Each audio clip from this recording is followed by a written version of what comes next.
मोदी सरकार के खिलाफ विपक्ष ने मोर्चा खोल दिया है। अधीर के निलंबन पर सरकार के खिलाफ मोर्चा। जी हां, मल्लिकार्जुन खड़गे ने निलंबन को असंवैधानिक बताया है।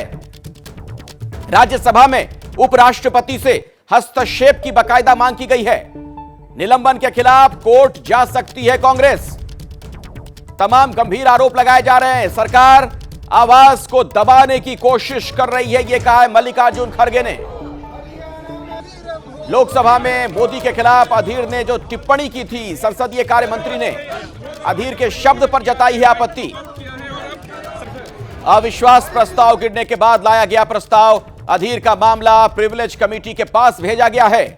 इस कमेटी की रिपोर्ट आने के बाद ही फैसला होगा। वहां जो हमारे अधीर रंजन चौधरी साहब को निलंबित किया गया है, वो फ्लिम्सी ग्राउंड। उन्होंने इतना ही बोला, नीरव मोदी। नीरव मीन्स शांत, साइलेंट। अरे मुंह, इसीलिए नीरव मोदी बोले तो इसके ऊपर आप सस्पेंड करते हैं। जब अधीर रंजन जी बोले तो गुड़ का गोबर ही किया। ये पहले भी किया, आज भी किया।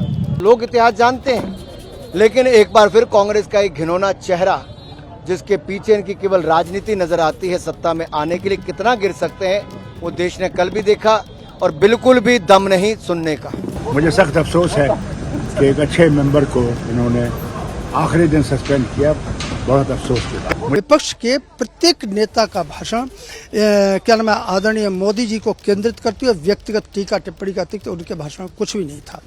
तो अधीर रंजन जी के साथ जिस प्रकार का कार्रवाई की गई है वो सही है, मैं उचित मानता हूँ। श्री अधीर रंजन चौधरी जी जो कांग्रेस के फ्लोर लीडर हैं लोकसभा में, उनका जो निलंबन हुआ है बहुत दुर्भाग्यपूर्ण है। और जिसे अंग्रेजी में कहते हैं, ये फिट केस है जिसमें हमको इसको चुनौती देनी चाहिए, कानूनी चुनौती देनी चाहिए। संजय सिंह जी को सस्पेंड कर दिए थे, रिंकू जी को सस्पेंड करा दिए थे, डेरेक ओब्रायन जी को सस्पेंड करा दे रहे थे। इनके एक सदस्य सदन में खड़ा होकर कहते हैं कि चुप हो जाओ नहीं तो ईडी तुम्हारे घर आ जाएगा। ये अहंकार की पराकाष्ठा है और इतना ज़्यादा कॉन्फिडेंस और अहंकार हो गया है कि हमारे पास नंबर है, जो मर्जी करना है कर लो। तो इस तरीके की जो हरकतें हैं वो खतरनाक है देश के लिए। आम आदमी पार्टी के भी 2 सांसदों का निलंबन हुआ और अब अधीर रंजन चौधरी का। तो पूरा विपक्ष इसी बहाने अब एकजुट नजर आ रहा है। मैं सीधे आपको लिए चलता हूं, हमारे साथ नीरज पांडे हमारे सहयोगी जुड़ गए इसी खबर पर और ज्यादा जानकारी आपको देंगे। नीरज, कुल मिलाकर जो एक बड़ी तस्वीर नजर आ रही है कि अधीर रंजन चौधरी का जो निलंबन है, इस बहाने फिर से विपक्ष एकजुट है। बिल्कुल अखिलेश, इस बहाने विपक्ष एकजुट है, लेकिन इसके दो पहलू हैं।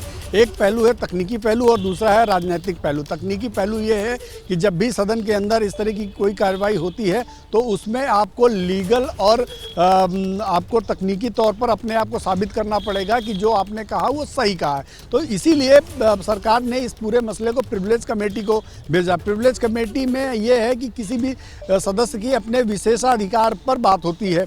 तो यदि आपने बात रखी है और आपने अगर विशेषाधिकार का हनन किया है तब तो आप पर कार्रवाई होगी, अदरवाइज आप अपनी बात रखेंगे। तो ये तो हो गया एक लीगल पहलू यानी तकनीकी पहलू, जिस पर आप अपनी बात का बचाव भी कर सकते हैं, अपनी बात भी रख सकते हैं। दूसरा है राजनीतिक पहलू, जो मल्लिकार्जुन खड़गे कर रहे हैं, कांग्रेस के नेता कर रहे हैं। यानी इस मसले को कोर्ट में ले जाया जाए, इस मसले को सड़क में ले जाया जाए, इस मसले पर एक लंबी चौड़ी प्लानिंग के तहत राजनीति की जाए और सरकार को घेरा जाए। तो मुझे ऐसा लगता है कि दोनों पहलुओं पर कांग्रेस काम कर रही है।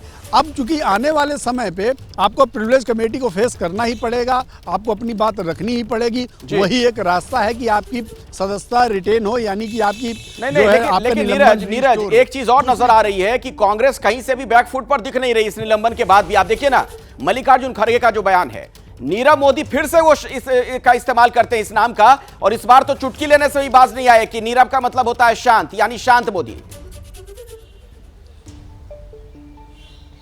देखिए अखिलेश बिल्कुल साफ है, पर राजनीति में कभी भी आपको हथियार अगर आपने डाल दिया तब आप चुनाव लड़ने से पहले, यानी राजनीतिक लड़ाई लड़ने से पहले ही आप हार जाओगे। क्योंकि चुनाव कब है? चुनाव मात्र 8 महीने बाद आपको चुनाव में जाना है। ऐसे में आप हथियार डाल के करेंगे क्या? तो कांग्रेस को भली भांति मालूम है कि कम से कम इस मुद्दे के आधार पर वो जाकर सरकार को घेरने का प्रयास करेंगे और गली गली हर जगह जाकर इस बात के लिए दुहाई देंगे कि सरकार देखिए तानाशाही कर रही है। तो बैठे बैठाए आप देखिए तो विपक्ष इसको हथियार के रूप में इस्तेमाल करना चाहता है। बिल्कुल सही आप कह रहे हैं, बिल्कुल सही कह रहे हैं कि विपक्ष को एक तरीके से बैठे बिठाए ये हथियार भी मिल गया है।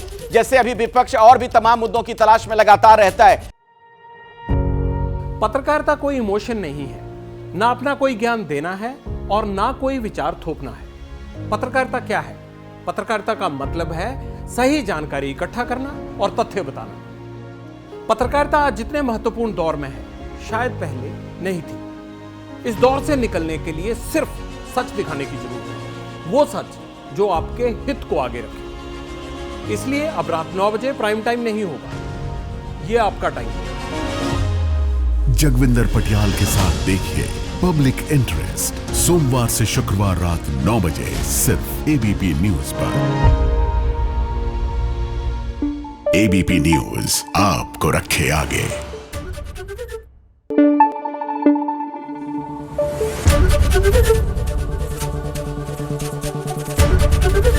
एबीपी न्यूज आपको रखे आगे।